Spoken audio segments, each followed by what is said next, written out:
there's this sort of conflicting obsessions. So one is kind of twinship and the other is opposition. It's about people that look the same but aren't the same.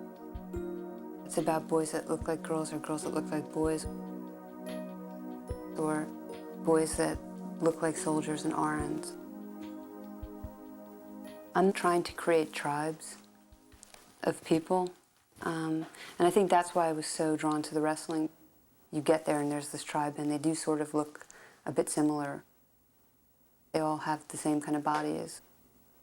Their ears turn the same way if they wrestle too long. And when you have this kind of twinship and opposition, it becomes, I mean, it's a kind of a metaphor for this, you know, for the Jew and the German. German Jews thinking that they were the same as Germans and being so different.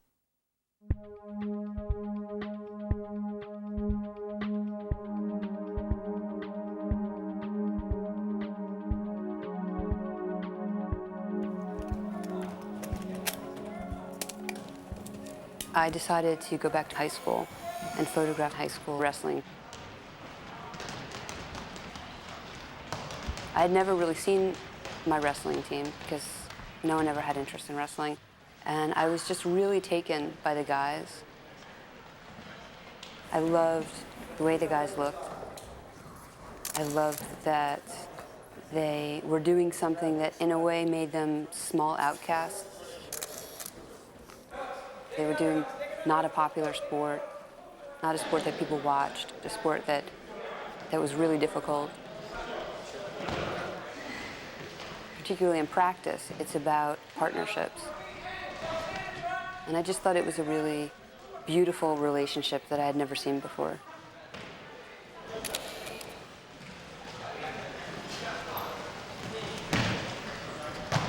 All at the same time, I had heard about a guy a friend of mine knew who used to be a really big college wrestler.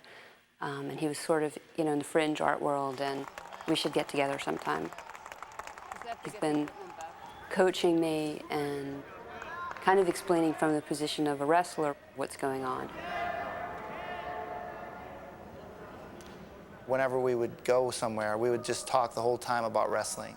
And it was fun for me to try, you know, to answer her questions, because she would ask questions about things that were like innate or something I knew automatically for doing it for so long. But I would have to explain it and come, you know, try to explain it to her. She understands, you know, she catches on quickly.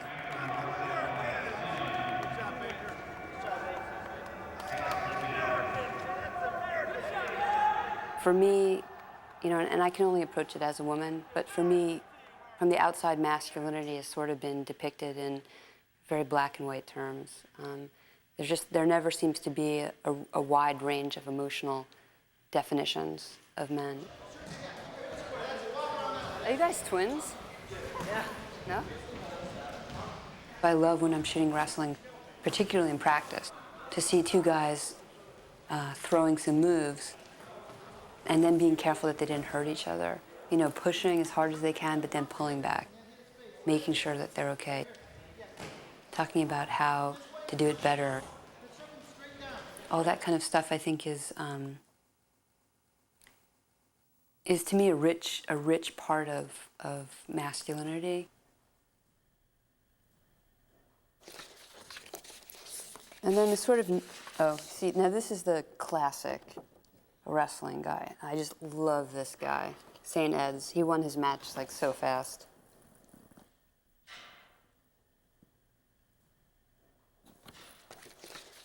And then the newer pictures are more like this.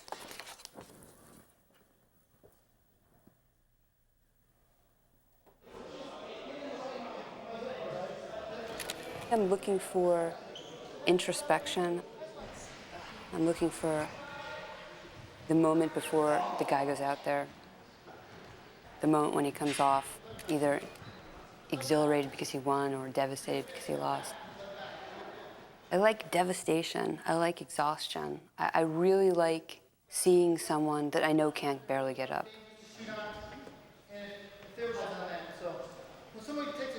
The thing about a wrestling practice is the coach will really get every last bit of energy out of you. And there's a peacefulness in that moment that I really love, to see someone who's just used their entire body.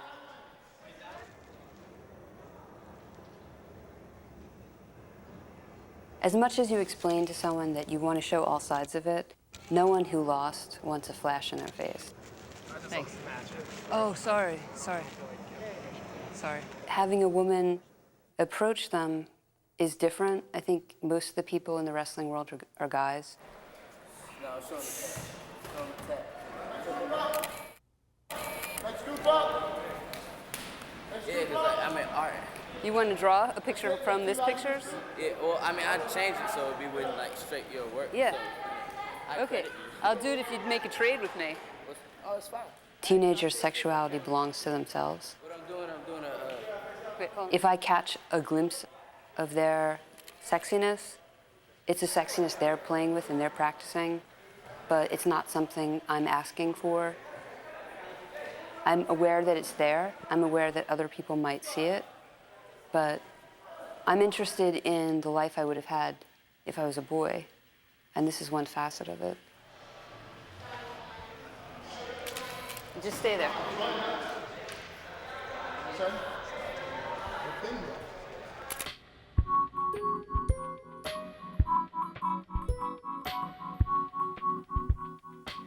Gender, religion, nationality, they're all sort of things that are in flux in my work.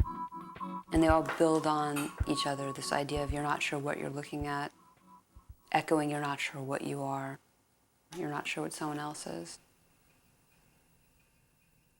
In the Helga pictures, I set out to create a total portrait of a young man using Andrew Wyeth's Helga paintings as a template to explore how one defines someone in images, and also using a description of femininity to describe a man. You start to wonder with the Andrew Wyeth portraits, is it a feminine pose or is it an artist pose? Is it Wyeth's pose? Is it Helga's pose?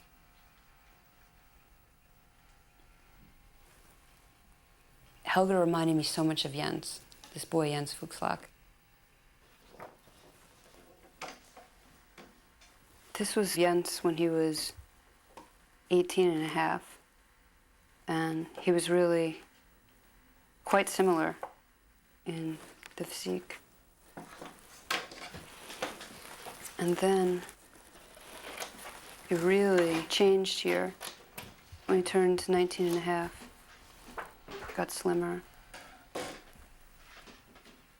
You see the resistance of the boy Jens.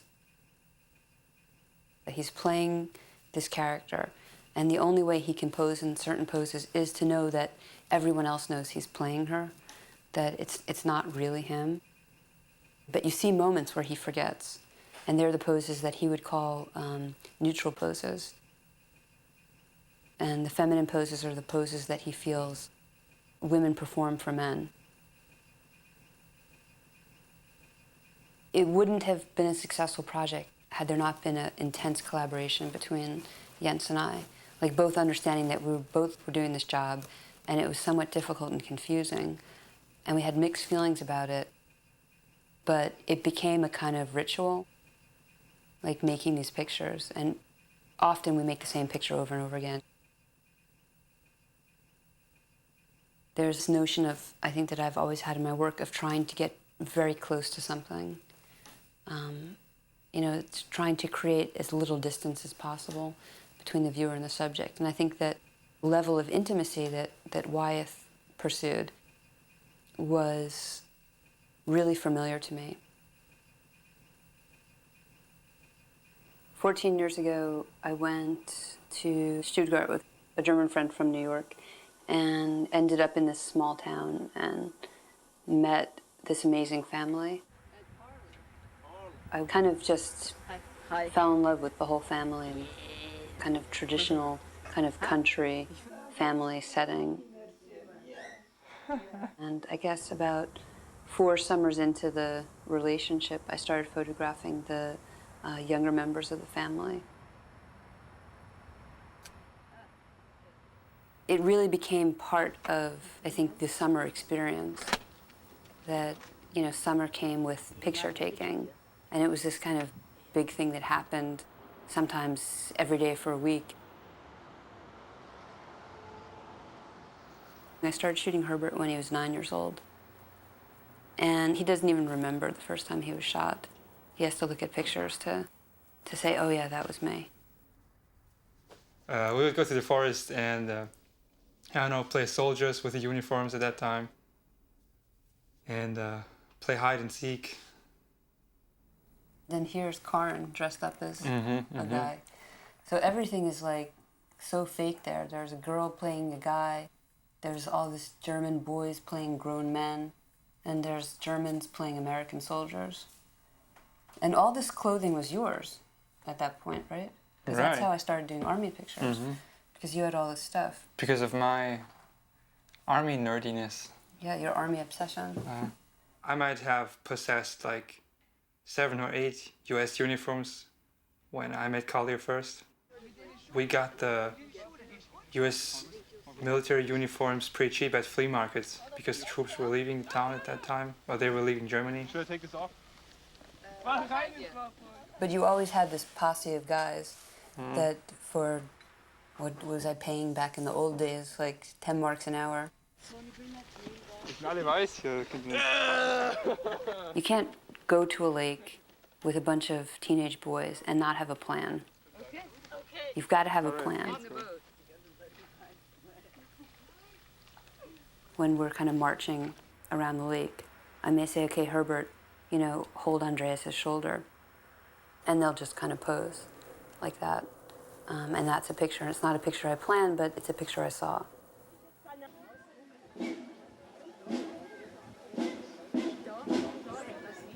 When you're a Jew and you walk around in Germany, it has such a hold on you. And I wanted to see it from all sides. I always saw it from the side of, you know, the Jew who felt victimized or the Jew who felt oppressed. And I was very comfortable in that role for many years. But being in Germany for a longer amount of time, my experience changed, my relationship changed to the country, and my curiosity about what it was like from the other side kind of opened me up. So much of my work, especially portraits of large, blonde, strong guys, is really about confronting a sort of Aryan myth that terrified me as a little girl. Because I would read books like Diary of Anne Frank and things like that, and that was what you were scared of. That was the Jewish girl's boogeyman, you know, the big blonde guy kind of coming up the stairs. 1, 2, 3. I mean, I think all the boys really enjoyed playing heroes or playing good guys. And so it was strange to bring in the Nazi uniforms because they were suddenly confronted with something that they didn't feel very positive about, or they were afraid to feel positive about. And so I think those pictures have an interesting quality that separates them from the other ones because there's a real uncertainty in their expressions and their posture. The German youth has some kind of a torn apart relationship with this kind of stuff. You won't see a swastika any place because it's forbidden by law. It's not legal. And so besides of running the risk that you could be punished for wearing Wehrmacht and SS uniforms in public, you were simply not used to it because you would see this stuff not even in museums. Probably you would see it in a feature film from that time, in an American feature film, not even in a German one. So many things are buried in the landscape in Germany. So many uniforms and medals, and you hear stories of people coming upon buttons and helmets and in the fields.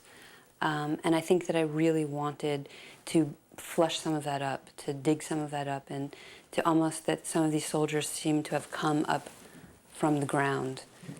So that if you were walking in the field and you saw a helmet, it was as though the soldier rose up with that helmet And he didn't rise up as the ultimate villain, and he didn't rise up as the ultimate victim. He rose up as just a guy, you know, who fought, just a guy who died, just a guy who killed someone. The Luftwaffe. I like the relationship between this current Joachim, is this current soldier with these Nazis. Because it really looks like, to me, he represents the whole German army that sits in the woods and maybe daydreams.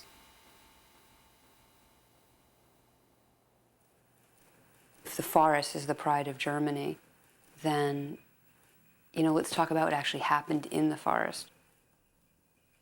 You know, I'm not making something that's about the facade. I'm making something that's about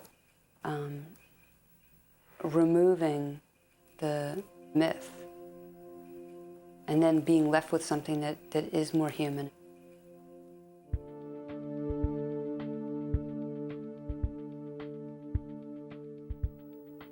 There's not a single intention that I want people to walk away with when they look at the body of work. I wanted to make work that spoke to as many people's desires as possible, be it a sort of maternal desire or a fraternal desire, the desire to revisit your youth, the desire for romance. For me, there's no progress unless you put things forward, unless you sort of unveil, you know, desire, unless you unveil repression.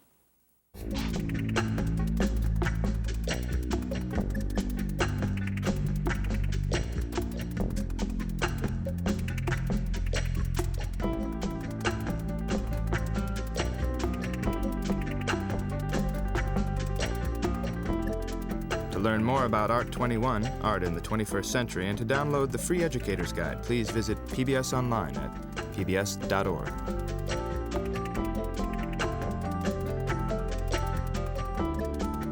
Art 21, Art in the 21st Century is available on videocassette or DVD.